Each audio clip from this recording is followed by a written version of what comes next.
Bonjour et bienvenue dans cette première leçon du deuxième module portant son intérêt sur les automates programmables industriels.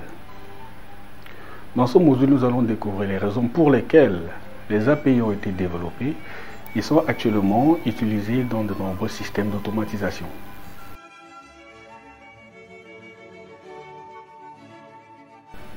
Avant de définir l'automate programmable industriel, notons tout de même qu'il trouve son origine dans un comatet émis par un fabricant d'automobiles américain. Ce dernier se plaignant des coûts et des charges liées à l'introduction de nouveaux produits, car il fallait refaire le câblage de la logique dans les panneaux de commande, afin de les raccorder à des fils de circuit, des relais et des minuteurs, ce qui était très fastidieux et coûtait énormément à l'entreprise. C'est ainsi que la concurrence entre les fabricants a donné naissance au tout premier automate programmable industriel en 1969, permettant de créer ou de modifier facilement les fonctions de circuit. Nous comprenons donc que contrairement aux ordinateurs de bureau, les API sont conçus pour fonctionner dans des environnements industriels en assurant le contrôle et le fonctionnement des machines et des équipements de procédés de fabrication.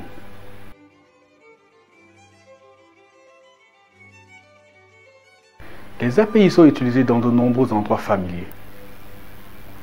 Cette animation représente un élévateur destiné à transporter des aliments dans un restaurant. Ce dispositif transporte les aliments du premier au deuxième étage et les plats vides du deuxième au premier étage. Ici, l'automate programmable contrôle le moteur qui fait fonctionner l'élévateur transportant les aliments et les plats en fonction de l'entrée de la détection du mouvement ascendant ou descendant. Donc, quand le bouton est appuyé par un cuisinier, l'élévateur commence à monter à l'étage supérieur. Une fois que l'élévateur a atteint l'étage, le moteur s'arrête automatiquement. Lorsque le bouton est poussé par un serveur, l'élévateur commence à descendre à l'étage inférieur. Et une fois que l'élévateur a atteint l'étage inférieur, le moteur s'arrête automatiquement. Il est bien de noter ici que pour commuter une charge volumineuse telle qu'un moteur, nous devons utiliser un contacteur. Sans les API, le travail de l'automaticien serait un travail tellement fastidieux.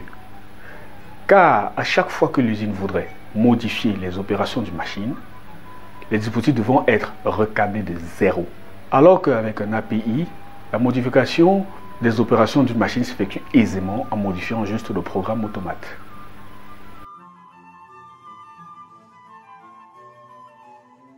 Les automates programmables industriels offrent de nombreux avantages par rapport à la logique câblée, comme plus de souplesse et moins de risque d'erreur de câblage logique. Les modifications logiques nécessitent moins de temps, diminution de l'encombrement au sol dans l'usine de fabrication, accès à davantage d'informations pour les opérateurs à des fins de diagnostic rapide, diagnostic des systèmes ou du processus de la machine, et permet aussi de planifier un entretien préventif. Exemple, prenons le cas d'un vérin dont on voudrait se rassurer de son exécution. À l'aide de quelques lignes de programmation dans l'automate, nous pouvons créer une alarme qui devra signaler une défaillance matérielle si le vérin nécessite plus de 5 secondes pour se rétracter. Ainsi, un message est envoyé à l'opérateur via une interface homme-machine pour vérifier la présence éventuelle d'une fuite au niveau du vérin. Les automates programmables de dernière génération peuvent prendre en charge d'autres fonctionnalités comme la communication de réseau et des périphériques de terrain. C'est-à-dire qu'on pourrait raccorder un API à un autre automate et à des ordinateurs pour qu'ils puissent communiquer entre eux. Cette architecture est souvent réalisée dans une grande usine car les machines ne fonctionnent pas de manière indépendante.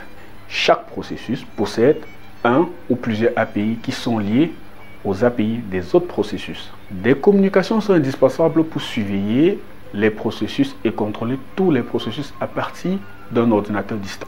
Notons aussi que les API peuvent contrôler des mouvements complexes et de comptage à grande vitesse.